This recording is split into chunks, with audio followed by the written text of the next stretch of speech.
இன்னைக்கு சண்டே, வாங்க நம்ம வீட்டில் என்ன ஸ்பெஷல்னு பார்க்கலாம். ஸோ சுட சுட ஒயிட் ரைஸ்,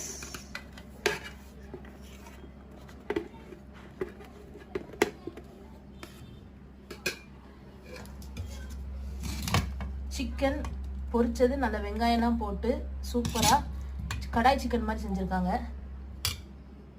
இது கூடவே இன்னைக்கு என்ன ஸ்பெஷல்னா நல்ல காரமான மிளகு ரசம். இனிமேல் தான் மெயின் கோர்ஸ்க்கே வர போகிறோம்.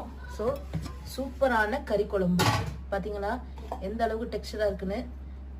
ரொம்ப தண்ணி இல்லாமல் கொஞ்சம் திக்காக கொஞ்சமாக தேங்காய் ஊற்றி, இது வந்து நல்லா கொழுப்பு போட்டு வாங்கின ஆட்டுக்கறி, அதனால இந்த அளவுக்கு சூப்பராக எண்ணெய் மிதக்கு. சூப்பரான கறி குழம்பு. இன்னைக்கு சண்டேனாலே நான்வெஜ் தான் ஸ்பெஷல். ஸோ நம்ம வீட்டில் இன்னைக்கு நான்வெஜ் தான் ஸ்பெஷல். வாங்க சாப்பிட்லாம்.